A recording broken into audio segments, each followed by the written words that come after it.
En nuestro espacio. ¿Cómo le va, asambleísta? Bienvenido. Buenos días, Fabricio, un gusto estar con ustedes. Belkis, un placer saludarles. Estoy a las órdenes. Gracias por la invitación. A usted por la gentileza. Algunos temas que vamos a abordar y quiero empezar justamente pidiéndole una opinión al asambleísta Maldonado sobre lo que pasó el jueves en la Asamblea Nacional, porque entiendo que ustedes no avalaron la posesión del superintendente de bancos que ha sido no reconocido por el gobierno, el ingeniero Raúl González Carrión. ¿Por qué? Devolverle la institucionalidad a la función legislativa y a todas las demás funciones del Estado es sumamente prioritario e importante. No puede ser que la Asamblea Nacional, siendo el ente que genera normas en el Ecuador, en donde se origina y núcleo de la democracia en el país, y respete esa democracia, y respete las normas, en este caso, y respete una sentencia o una medida judicial, en este caso, que está prevista en este momento. Entonces, no podemos en algunos casos decir que sí, aceptamos una sentencia, en otros casos decir que no.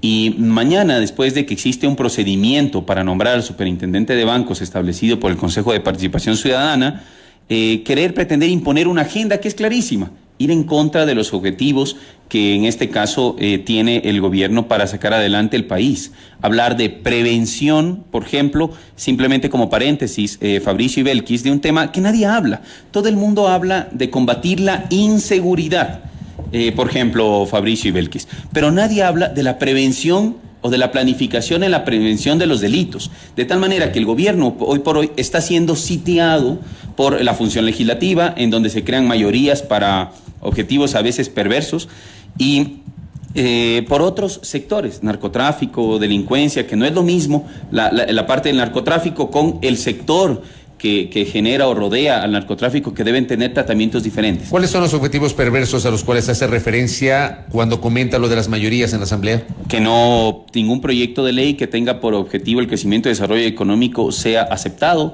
tener el poder sobre el Consejo de Participación Ciudadana, sobre los vocales o sobre la judicatura, quizá para tener o cumplir con esa agenda de inmunidad que normalmente se pretende lograr. Asambleísta, hablamos de incumplimientos, pero además de esto es inevitable hacer referencia a esta intromisión de funciones o entre funciones del Estado. Y me refiero puntualmente a este audio con la conversación que involucra a Aparicio Caicedo con el propio Raúl González. ¿Ahí qué dicen ustedes? Primero, es claro establecer, repito, que no podemos, como lo mencioné hace un instante, decir en este caso voy a actuar apegado a la ley y en el otro caso no. Dependemos solamente de votos y lo que se diga en la Asamblea pues es lo correcto.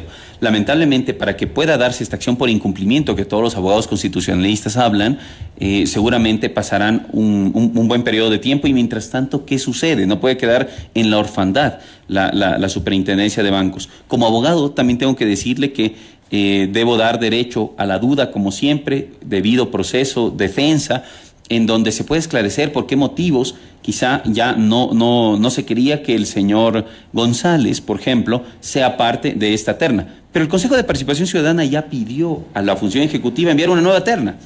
¿Por qué? Porque el presidente se dio cuenta de un sinnúmero de irregularidades, conflicto de intereses que existió con el señor Raúl González, que era el precandidato, por así decirlo, candidato. Pero era el candidato del presidente, correcto. Integró la terna del presidente. Correcto. Eso es lo que nos explica. Sí, no, yo creo que es un tema simple. Mire, hoy el Ecuador necesita al presidente concentrado en los temas quizá un poco más fundamentales, más importantes, y confía normalmente en todo su grupo o su equipo de que se realizaron filtros adecuados para poder dar los nombres de las personas que conforman esta terna, ¿no? Sin embargo, siempre se puede escapar un tema como el que hoy se escapó, que fue de que existan conflictos de intereses, de que exista algún inconveniente o alguna irregularidad en el nombramiento de una persona.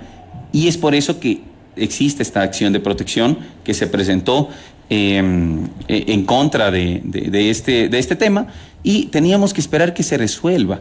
Tenemos que esperar que se resuelva. Existe un tribunal también que tiene que resolver la apelación, pero adicional a esto, existen falencias en el tema del desarrollo, de la ejecución, de la aplicación de la normativa constitucional, Fabricio y Belkis. Necesitamos tener salas especializadas para que no suceda este tema de que jueces de primer nivel tengan a su vez la oportunidad solamente de resolver qué es lo que sucede con estas herramientas constitucionales que tenemos en el Ecuador. Quizá para ir cerrando este tema, Fabricio, asambleísta Maldonado, en medio de este nuevo episodio que hemos visto, ¿cómo pensar en un diálogo real y un acercamiento entre el Ejecutivo y Legislativo a propósito de este llamado que hacía el presidente de la Asamblea Nacional en el sentido de que se instale una suerte de mesa conjunta para poder avanzar en el trámite de leyes, por ejemplo? ¿Cómo pensar en que esto pueda darse si cada vez vamos viendo nuevos elementos que se van sumando y que no hacen más que agudizar esta tensa relación entre ambos poderes? A ver, es obligatorio, urgente, que definitivamente entablemos puentes para poder entrar en diálogos y la ciudadanía pueda comprender quiénes son aquellos asambleístas que no están cumpliendo su función y solamente tienen una agenda política propia partidista. La consulta popular también es una herramienta que tenemos. Alguien decía, la muerte cruzada también todavía está latente por ahí. No creo que le interese al presidente la muerte cruzada, por ejemplo, porque sería como darle gusto a la agenda que en su momento quiso plantear la oposición para el gobierno. Dije en el pleno lo siguiente, lo más fácil en la actualidad es ser oposición, irme en contra y criticar todo lo que el gobierno haga cuando debemos buscar todos, ser críticos para que el gobierno actúe de forma más eficiente, para que haga las cosas bien, para que ejecute todo su plan de gobierno de una forma lo más rápida posible. Ahora, todos queremos resultados mediáticos también, Fabricio. Mediáticos, o sea, queremos que mañana se libre el tema de inseguridad, pero por favor, hemos incautado más de 300 toneladas de cocaína. No esperemos que mañana eso no genere ningún efecto en la sociedad. Pero por supuesto que darle lucha al narcotráfico va a generar efectos, y los efectos los estamos viendo. Ayer en Guayaquil sucedió un hecho realmente fatídico, realmente, yo digo, detestable por parte de la ciudadanía. Entonces, todos debemos articularnos. Gobiernos autónomos descentralizados, riesgos, prefecturas, policía, militares. Esto no es solamente un tema del gobierno central, involucra todo. Recordemos que las competencias de seguridad también las tienen los gobiernos autónomos descentralizados. Quiero regresar a lo primero que le preguntaba sobre lo que resolvió el Pleno de la Asamblea el pasado jueves. ¿Podría haber destitución de 70 de sus colegas que votaron por la resolución que viabilizó la posesión del superintendente Raúl González? Antes de responder, solamente me permito manifestar que está en pie una apelación. Si la sala provincial declara que la sentencia entra en firme y está bien, o sea, si ratifica la sentencia inicial, debería alguien interponer una acción de incumplimiento, ¿no? Ante la Corte Constitucional. Y ahí podría darse la remoción. Público, por supuesto. Todo funcionario público tiene, a su vez, la obligación de responder por aquellas acciones. Entonces, no podemos ser nosotros una asamblea que crea que tiene todos los poderes para mañana. No estoy de acuerdo con una sentencia. Bien, vamos a designar al contralor, vamos a designar a los vocales de la judicatura, vamos a designar a las superintendencias. Entonces, mañana se convertirá netamente en un tema partidista, y eso va a provocar graves problemas y generar más inseguridad jurídica en el país. ¿Y ahí sería la bancada de Creo la que eventualmente impulse este proceso, esta acción de incumplimiento ante la Corte? No lo hemos pensado aún, pero creo que podríamos ser parte como corresponde en realidad, porque nosotros decidimos abstenernos de una votación, de una elección y designación que creemos es inconstitucional. ¿Qué es la del superintendente? La del superintendente de bancos, por supuesto. Es el Consejo de Participación Ciudadana el que tiene que nombrarlo. ¿Usted cree a través de una terna, no nosotros. Y para cerrar esta parte, ¿usted cree que la relación ejecutivo-legislativo está en un punto de no retorno? ¿O sí ve la posibilidad de que en algún momento, conversen y haya el establecimiento de una agenda? Se hablaba desde hace 2 o 3 semanas se viene hablando de la posibilidad de que se instalen comisiones mixtas y hasta el momento no ocurre esto. El diálogo es el camino, Fabricio, definitivamente. Ese es el camino, pero tiene que haber la intención de ceder posiciones y posturas por parte de la Asamblea Nacional respecto a esa idea de limitar todo lo que provenga del gobierno nacional. Pero ¿usted cree que hay posibilidades o no, asambleísta? Creo que sí, por supuesto. Es más, ¿usted no cree que estamos en un punto de no retorno? Creo que sí tenemos la posibilidad de conversar. Es más, yo lo he mencionado, repito, en reiteradas ocasiones en el Pleno de la Asamblea Nacional. Creo que hay que tender esos puentes y revisar cuáles son las agendas, quizá, o los puntos en común que sí podemos retomar. A ver, hoy al Ecuador le interesa el empleo. A la bancada de UNED le interesa el empleo en el Ecuador. A la bancada Izquierda Democrática, a Pachacutic, le interesa solucionar el problema del empleo. Pues trabajemos en eso. vamos a generar normativa, recibamos un proyecto con el carácter urgente del gobierno nacional tal vez, y vamos a hablar de empleo en el Ecuador. Correcto, eso digamos para hablar de proyectos de ley. En la recta final de este diálogo, usted ha planteado un proyecto de ley que tiene que ver con la gestión integral de los residuos sólidos. Hace algún tiempo me acuerdo que conversé con Tarcisio Granizo, que fue ministro del Ambiente y que conoce mucho de estas materias, y él tenía un dato revelador, que el 50% de los cantones en este país siguen manejando botaderos de basura a cielo abierto. ¿Qué plantea su proyecto de ley asambleísta? Mire, más de 12.613 toneladas produce el Ecuador diarias de basura, de las cuales el 90% se entierran sin ningún tratamiento. Loja, en ese sentido, ha dado ejemplo desde 1997 y motivar el reciclaje y la diferenciación entre lo que corresponde a la basura orgánica e inorgánica, y tener tachos de basura en sus casas, en sus viviendas. Ahora es importante que este es un tema de cultura, ¿sí?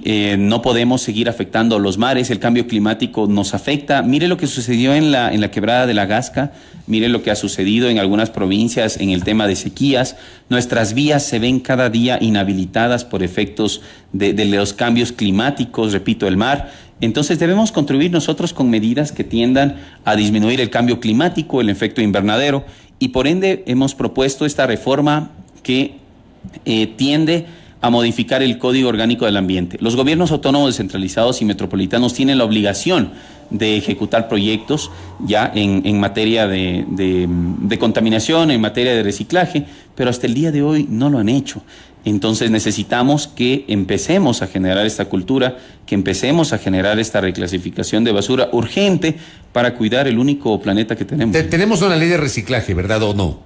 No conozco si existe o eso una ley está en de el reciclaje. Código del Ambiente, me imagino. Se encuentra dentro del Código del Ambiente, pero el COTAD también tiene y otorga las competencias a los gobiernos municipales. Claro, de generar ordenanzas, pero aparte tenemos una ley de economía circular. Acá nos preguntan cómo se puede enlazar su proyecto de ley sobre los desechos sólidos con la ley de economía circular que está en vigencia, asambleísta Maldonado. La intención de este proyecto es que el Código del Ambiente, que rige para todo el país en este caso, sea considerado dentro de la planificación de los gobiernos autónomos descentralizados. Se van a empatar, se van a complementar. La intención es que el gobierno también pueda generar más recursos y se puedan dotar de más recursos a los gobiernos autónomos descentralizados con el propósito de poder desarrollar proyectos que realmente den tratamiento a la basura, porque no se trata solamente de reclasificar. Imagínense que todos los hogares de Quito o del Ecuador procedan a reclasificar y luego vayan y se entierren en el mismo lugar de siempre. Ese es el problema. Entonces, pues de nada sirve que uno en la casa clasifique los desechos, saca la basura y lo que hacen los recolectores es poner todo ahí mismo. Pues.